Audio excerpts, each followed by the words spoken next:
lietuviai, žinot, yra tokie šiek tiek, nors ir mus vadina Skandinavijos pietiečiais, bet juos irgi reikia įsiūbuoti.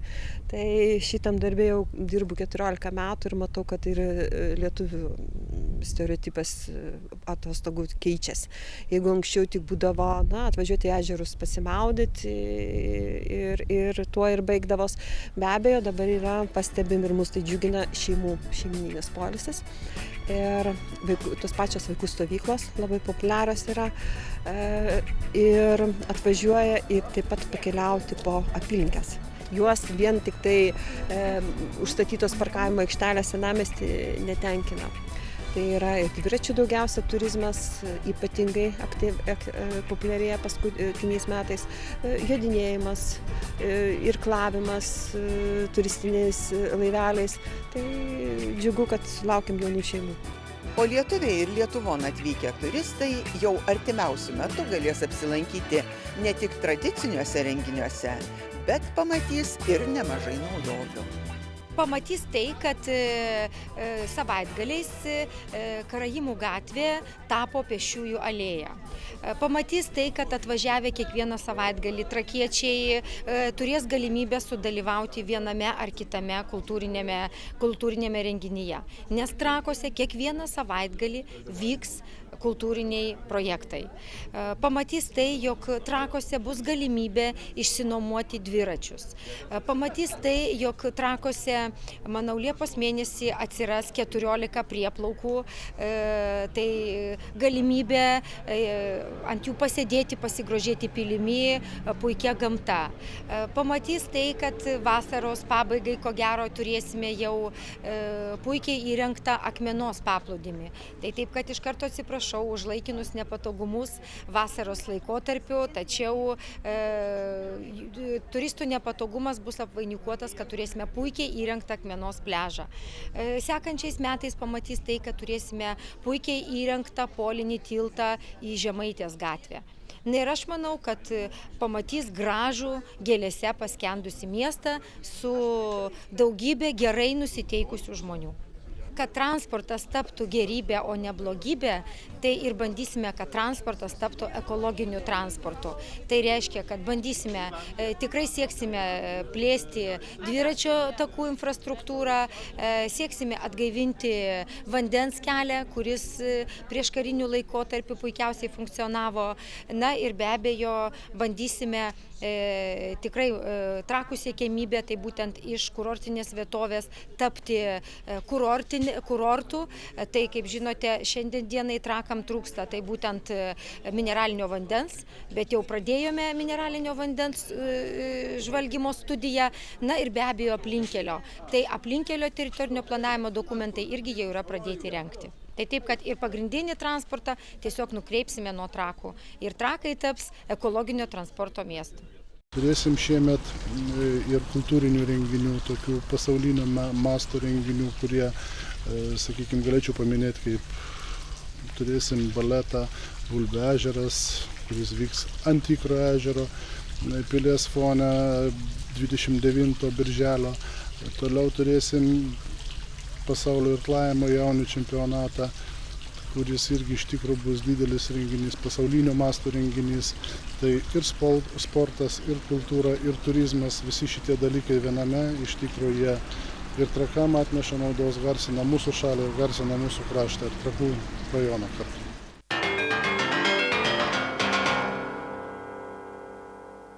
Keliaujame į nepaprasto grožio Gojaus kaimą. Iš čia praėjusioje laidoje rodėme bulvių sodinimo ypatingai mažame žemės plotelyje dvikovos pradžią. Tokie tad dviejų ūkininkų mėgėjų Jurgio Penkinskio ir Vlado Kasparavičiaus linksmi žaidimai. Pažiūrėkime. Tai dabar pradėsim nuo manęs. Nežinau, čia jau. Man svarbiausia, kad liudininkai yra ir Gimtosios žemės laida fiksuoja tą mūsų dvikovos pradžią. Dvikova tai geras dalykas. O rezultato kokio siekiame? Rezultato kokio mes siekiame? Mes siekiame, reiškia, nugalėtojas bus tas, kuris iš 16 bulvių didžiausias kiekis bulvių gausis. Ta prasme, kuris daugiau prieaugins? Kuris daugiau prieaugins, tas bus nugalėtojas. Didesnį skaičių ar didesnį svorį? Ne, skaičių. Aš truputėlį papasakosiu tik tai, ką aš čia esu įdėjęs, kad žmonės ir žiūrovai iš tikrųjų žinotų, kokius ingredientus aš panaudojau. Tai reiškia šiaudai lygiom dalim ėjo, šita žemė. Lygiom dalim su žeme. Lygiom dalim su žeme. Reiškia mėšlas maišytas su žeme pereitų metų. Šiaudai, mėšlas pereitų metų ir dar įmaišiau tokią pačią dalį, reiškia šitų pelenų. Šitie vamzdukai turės būti kaip drenažiniai vamzdžiai, kadangi žemė kelsis po truputėlį ir kad gautųsi, kad vanduo patektų visiems į visus sluoksnius. Jisai yra su skylėm, bet čia bus jau vėlesniuose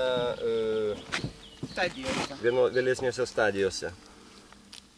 Bulvės aplink kiekvieną turi būti po 4 bulvės. Tai pagal brėžinius, kurie yra padaryti.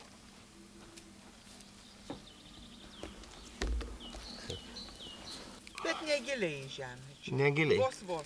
Tie daigeliai gali matytis, jie turi matytis truputėlį, kad jie gautų šviesos, pradėtų dygimas.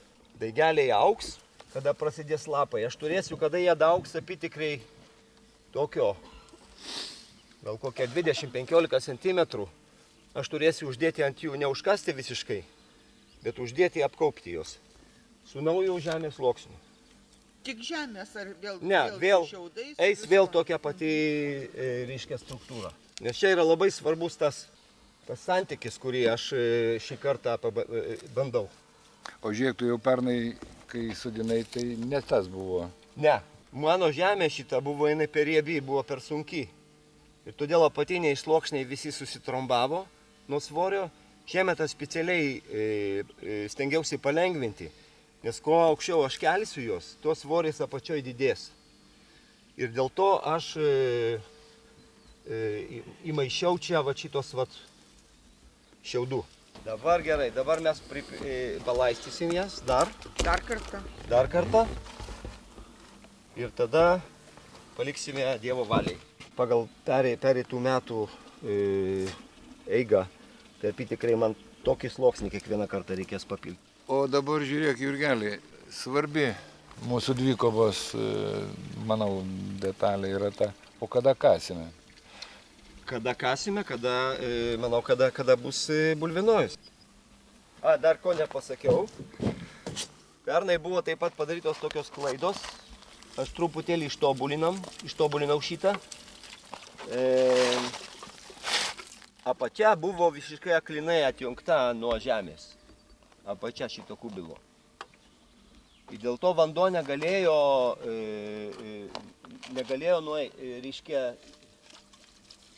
susidarė pertekliai. O kaip jinai buvo atjungta? Buvo uždėti kartonai apačioj. Ir buvo susidarę sluoksniai tiesiog vandens. Sušuto. Tai dabar ką aš padariau, ten kur žemė prasideda, tiesiog suguldžiau rąstus. Vieną prie kito. Gavosi tokios kaip ir grindys. Su plyšiais, su visko, kad vanduo galėtų, kaip drenažas, galėtų nutekėti laisvai. Čia yra vienas labai svarbus momentas. Tokiam. Nu gerai, tai manau, tai tiek. Kad dabar būtų didelis derlius. 1000 gumbų. Ir visi cepelininiai. Jo, man Ar tinka, Jurgi, toks palinkėjimas? Cepelininės bulvės yra didelis dalykas. Žiūrėsim, ką mes čia gavome. Aukštai varyti ketini, ar tiek, kiek vamzdžiais yra? Daugiau kaip aš galiu ir toliau kelti. Bet žiūrėsime, viskas priklausys mums nuo pačios bulvės. 16 bulvyčių, aš tikiuosi, kad aš padariau viską labai gerai. Jurgi, neišvengiamai kitais metais 3 variantą darysi. Dar bus tobuliau. Nu, neišvengiamai. Jeigu gyvi sveiki būsim, aš tikrai darysiu. Gal atsiras dar koks nors trečias, kuris pabandys dar jums pirštinėmis. Dar noriu pasakyti tik tai, kad šitas užmanimas, žodžiu, iniciatorius buvo šito bulvinojaus ne aš, o mano žmona. Čia jos dėka buvo pradėtas šitas Čia jos projektas. idėja. Jos idėja yra, Taip. kurią mes, žodžiu, kurią mes bandome dabar tobulinti. Mano viena draugė Roma, kuri daug sėdi prie interneto, mes tai čia interneto neturime, žodžiu, iškniso tokį keistą, žodžiu, išradimą, atspausdino man tą lapelį ir atnešė. Nu ir jau kai, ir dar bulvių net atnešė pernai su savo rūsiu. Tai tada nieko daugiau nebeliko, kaip imtis ir bandyti, kas čia iš tikrųjų gaunasi. O kadangi yra smalsu visada ką nors naujo išbandyti, tai taip viskas ir prasidėjo. Ir darbo turbūt sąnaudų ne per daug čia yra, ar ne? Darbo mūsų atveju tai yra labai gerai tuo, kad žemė labai prasta ir čia nelabai kas užauga. Tai tada gali pats pasidaryti tos žemės, kokios nori, ir nereikia tvorų avims. Tai žmonėms, kurie turi nedaug žemės, nedidelius plotelius, tai aš manau, kad tai yra labai naudinga išbandyti. Tai pas tave pradžia padaryta. Gerai. Dabar belieka važiuoti pas mane daryti Va, pradžią.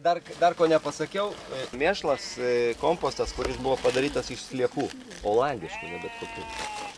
Tai įdėtas pusę kibiro iš tos vos. Tai čia dar naujovė viena.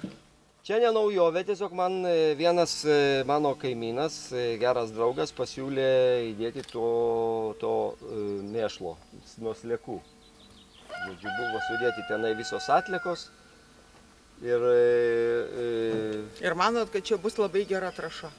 blogai tikrai nebus, bet kad padės. Bet matot, kokį gudrybę. Pas jūs nebus šito. O ką Ne, žino, čia tai nieko dar ne negali vakaras, miela Liucija, dar ne vakaras. Mėšlas, kuriame buvo Kai sliekai. nuvažiuosim į senuosius trakus, jums bus paruoštas mano variantas ir aš apie jį detaliai papasakosiu. Taip. Apie jį. Tai tiek iš Penkinskių sodybos.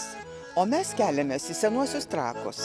Čia jau ponas Vladas sodina savo 16 bulvių. Apie tai išsamiau pasakosime kitoje Gimtosios žemės laidoje.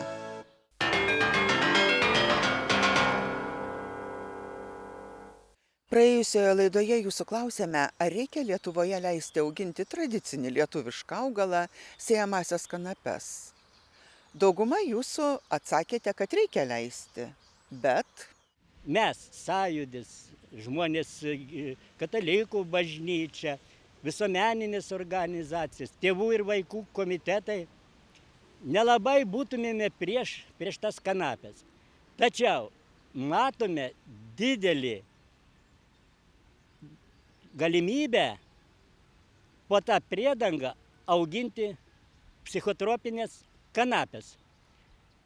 Yra baisiausias štai kas, kad kanapių kenksmingumą galima nustatyti tik 10 dienų laikotarpyje žydint tik tais. Įsivaizduokite, jeigu Lietuva bus apsėta kanapėmis, kas gali per tiek laiko viskas jas išanalizuoti. Kitas dalykas, po priedangą šitokių laukų didžiulių galima arais daugybė gabaliukų viduj įterpti, auginti psichotropinės kanapės. Tai yra tas baisiausias kanapės, iš kurių yra gaminamas hašišas ir marihuana. verta išgirsti ir įspėjimus, kodėl šitokia veikla gali būti pavojinga visuomeniai. Bet apie tai kitoje Gimtosios žemės laidoje, o šiandien atsisveikiname iki kito šeštadienio.